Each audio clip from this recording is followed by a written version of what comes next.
এখন তোমাদের সাথে একটা জিনিস শেয়ার করি। আমার মিনির, অনেকেই দেখেছো ফেসবুকে, আমার মিনির বাচ্চা হয়েছে। তো মিনিকে কীভাবে রেখেছি। আমার তো প্রচুর অনেক বিড়াল, তারা ম্যাক্সিমাম সব ছেলে। তো ছেলেদের একটা টেন্ডেন্সি থাকে উড়ে বেড়ালে, যে ছোটো বাচ্চা ওরা কামড়াতে থাকে।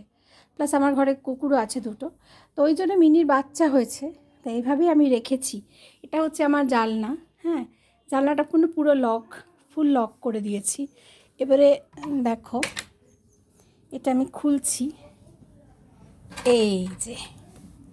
এরপর দেখো এই যে মিনি, আর এই জায়গাগুলো রাত্রিবেলার জন্য পুরো ঢেকে দিই, কারণ ঠান্ডা আসে। এই, আর এই যে দেখো, এটা হচ্ছে মিনি, আর এটা হচ্ছে মিনির বাচ্চা। মিনি, দেখি একটু দেখা, এটা পুচকুটাকে একটু দেখা।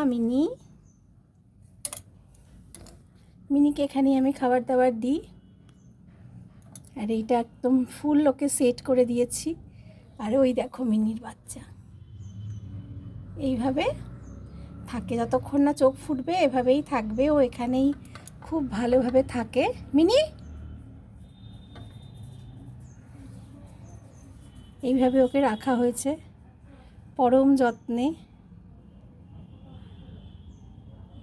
এই যে ও বাচ্চাকে চেটে দিচ্ছে। ও ব্রেকফাস্ট করেই মিনি বেরিয়েছিল, বাইরে থেকে ঘুরে আসলো।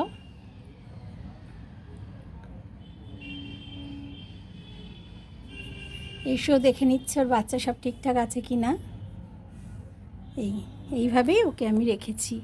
কারণ অনেকেই জিজ্ঞেস করেছো যে দিদি কিভাবে ও থাকে, বাচ্চা কিভাবে থাকে, তোমার বাড়িতে এতগুলো বেড়াল আছে। এই যে মিনির বাচ্চা, এই যে মিনির ছোটো বাচ্চা। এখনও নাম ঠাম কিছু রাখিনি, কারণ ছেলে না মেয়ে তো বুঝতে পারছি না, তারপরে নাম রাখবো। ভেবেছিলাম 3-4টে হবে, তো একটাই হলো, তো ঠিক আছে। এভাবেই যত্ন সহকারে বেড়ে উঠুক আমার পরিবারের নতুন সদস্য।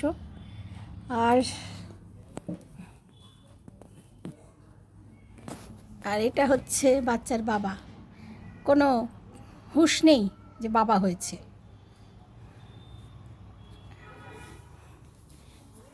আর এভাবে এখন আটকে দেব, আটকালে ওর একটা একদম সেপারেট রুম মতো হয়ে যায়। এই দেখো,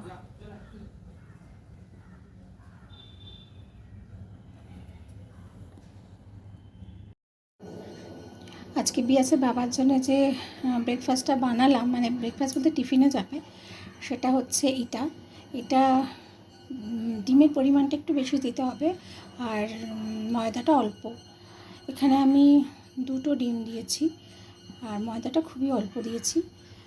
আর এভাবে একটা ব্যাটার করে এভাবে প্যানকেকের মতো করে নিতে হবে। আর হচ্ছে একটুখানি মেয়োনিজ লাগিয়ে দিতে হবে, খেতে ভীষণ ভালো হয়। আর হেলদি কতটা আমি জানি না, বাট খেতে ভালো হয়। তো এটা আজকে আমি টিফিনে দিয়ে দিচ্ছি বিয়াসের বাবার, কারণ ও এটা খেতে খুব ভালোবাসে। তো এখন বাজে দুপুর 3টে, আর আমি খেতে বসেছি। তো আজকে আমার সকাল থেকে যেটা মনে হচ্ছিল সেটা হচ্ছে যে একটুখানি লুচি খাওয়ার কথা মনে হচ্ছিল। তো তেল ছিল না, সাদা তেল ছিল না। মাসকাবাড়ি এখনও বাজার তুলিনি আমি। আর এমন সময় দেখলাম যে তেল নেই, তখন আর দোকান সব বন্ধ, আর আমাদের বাড়িপুরে একটু তাড়াতাড়ি দোকান বন্ধ হয়।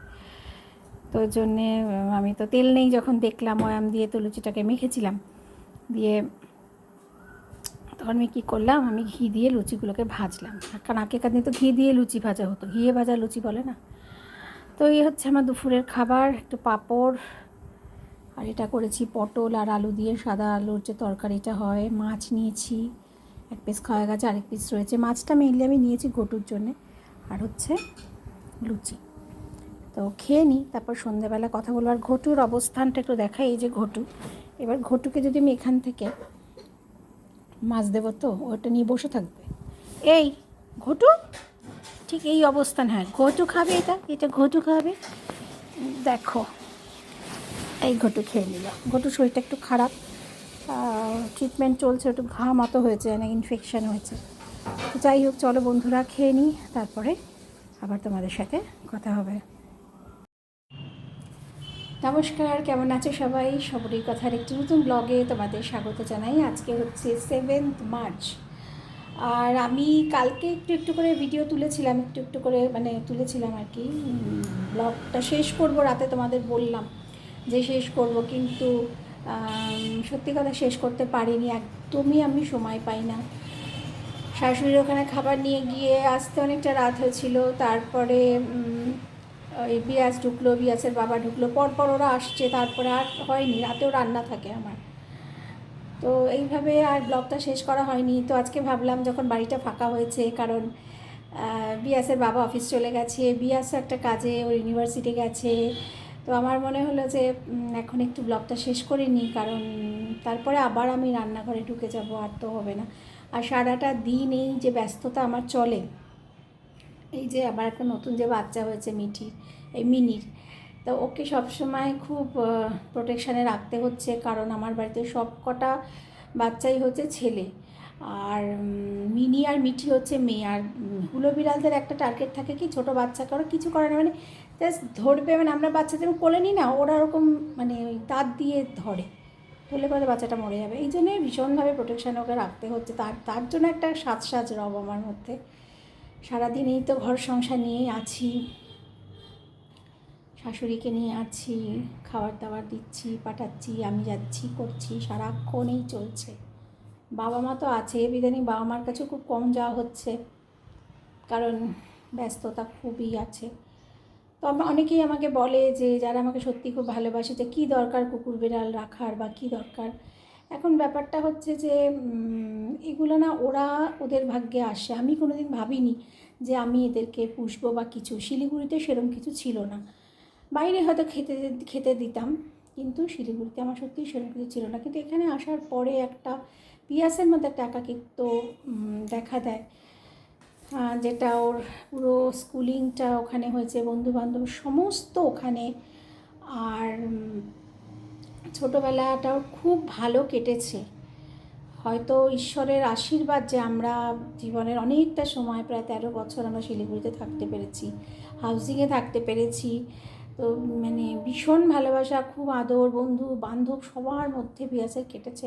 তারপরে হঠাৎ করে যে ফার্স্ট ইয়ারে সেখানে ভর্তি হলো কলকাতায়, তো এই জায়গাটাকেও ঠিক মেনে নিতে পারিনি, ইনফ্যাক্ট এখনও পারিনি, এখনও ওই শিলিগুড়িতেই ও পড়ে থাকে। ওর এখানে থাকলে মন শিলিগুড়িতে, বন্ধুবান্ধব সব ওখানেই থাকে, সব কিছুর ওখানে। তো ছোটোবেলাটাকে ভুলে যাওয়া তত সহজ নয়, আর ভুলতেও চায়ও না, কারণ এখানে যে সেরকম কোনো ভালো স্মৃতিও তৈরি হয়নি। তা ওই একাকিত্বটার জন্যেই কিন্তু এরা আসলো আমার কাছে। আর বেসিক্যালি প্রথম যে আমার বিড়াল বাচ্চাটা ছিল চুচু, ওকে বিয়াসের বাবা নিয়ে আসে এক রাত্রিরে, খুব ঠান্ডা তখন আমি আর বিয়াস একটা পিকনিকে গেছিলাম। তো এসে দেখি যে একটা ছোট বিড়াল ওর বাবা নিয়ে বলছে থাক এখানে, কুকুর তাড়া করেছিল, খুব ছোট বাচ্চাটা এখানে ঢুকেছে, থাক আজকে রাত্রিটা থাক। ব্যাস এই থাক করে করে আমরা নিয়ে নিলাম ওকে। তারপর থেকেই তো প্রচুর হলো, মরেও গেল, মানে ডজন মরে গেল, এরকম অবস্থা হলো, আবার নতুন তৈরি হলো, এইভাবেই চলছে। গটুর শরীরটা খুবই খারাপ, কিছু একটা ইনফেকশান হচ্ছে ওর।